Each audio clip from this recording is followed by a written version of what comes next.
हुन त भिन्डी भन्ने बित्तिकै हामीमध्ये धेरैलाई मन नपर्न सक्छ, तर यही भिन्डीलाई हामीले मसला राखेर एकदम स्पेशल तरिकामा फ्राई गर्यो भने एकदमै टेस्टी बन्छ।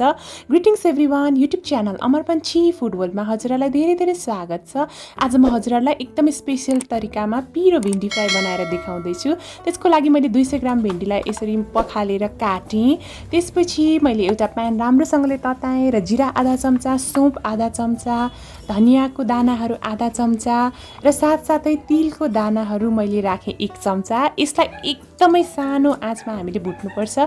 मरिच राखेँ मैले 7 वटा जति र यसलाई एकदमै सानो आँचमा 1 मिनट भुट्नुपर्छ। यो मजाले नपड्किन्जेल हामीले मजाले यसलाई भुट्नुपर्छ है।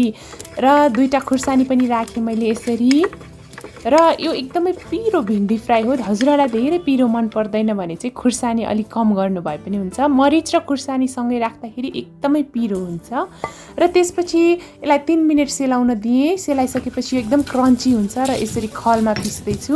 कुनै पनि भिन्डी फ्राईमा यसरी खलमा पिसेको मसला राख्दा एकदमै टेस्टी बन्छ। यो चाहिँ लगभग अचार जस्तै नै एकदमै मिठो हुन्छ यो भिन्डी फ्राई चाहिँ। यसलाई राम्रोसँगले पिस्नु होला। हजुरहरूले यो रेसिपी विशेष गरेर स्न्याक्सको रूपमा खान सक्नुहुन्छ र ड्रिङ्क्सहरूसँग खाँदा पनि एकदमै मिठो हुन्छ। एकदम अमिलो पिरो भिन्डी फ्राई चाहिँ आज चाहिँ सजिलैसँगले म हजुरहरूलाई बनाएर देखाउँदैछु। यो रेसिपी करिब 5 मिनटमा नै तयार हुन्छ। 3 चम्चा तोरीको तेल तताएँ र त्यसपछि 1 टुक्रा तेजपात राखेर यसरी भिन्डीलाई 1 मिनटसम्म मजाले पकाउनु पर्छ। एकचोटि मजाले मिक्स गर्नुहोला र छोपेर 1 मिनट पकाउनु होला। भिन्डी चाहिँ एकदमै छिटो पाक्छ, धेरै ओभरकुक चाहिँ गर्नु हुँदैन है। यतिको भइसकेपछि यसमा म नुन राख्दैछु आधा चम्चा। नुन स्वादअनुसार राख्न सक्नुहुन्छ। एकदमै पिरो जिरे खुर्सानीको धुलो राखेँ मैले 1 चम्चा र बेसार चाहिँ नराख्नु होला है। बेसारले चाहिँ यो भिन्डीको कलर अलिकति चेन्ज गराउँछ, त्यही भएर बेसार चाहिँ राखिन। यसलाई एकैछिन यसरी फ्राई गर्नु होला, धेरै बेर फ्राई नगर्नु होला है। र त्यसपछि चाहिँ हामीले मसला राख्नुपर्छ। अघि खलमा पिसेको लसलस पिसेको मसला राख्यो भने अझै टेस्टी बन्छ। मसला राखिसकेपछि चाहिँ धेरै बेर हामीले पकाउनु हुन्न है। मसला ओभरकुक भयो भने खासै मिठो हुँदैन। एकैछिन यसरी मिक्स मात्रै गरिदिनु होला। र त्यसपछि हजुरहरूसँग कागती छ भने कागतीको रस 3 चम्चा राख्न सक्नुहुन्छ र भिनेगर राख्ने पनि हुन्छ 3 चम्चा। एकदमै टेस्टी बन्छ यसले चाहिँ हाम्रो रेसिपी। र एकचोटि मजाले मिक्स गरिदिनु होला। भिनेगर राख्ने बित्तिकै ग्यास चाहिँ अफ गर्नु होला है।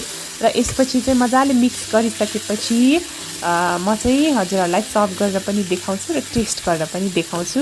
एकदम 5 मिनटमै रेडी हुने, एकदमै छिट्टो छरितो तयार हुने यो रेसिपी चाहिँ आज मैले हजुरहरूलाई देखाएँ र म अब टेस्ट गर्दैछु। मेरो मुखमा चाहिँ पानी आइसक्यो। वाउ, हेर्नुहोस् त, एकदमै पिरो भिन्डी फ्राई रेडी भइसक्यो। एकदमै टेस्टीसँगले तयार भएको छ।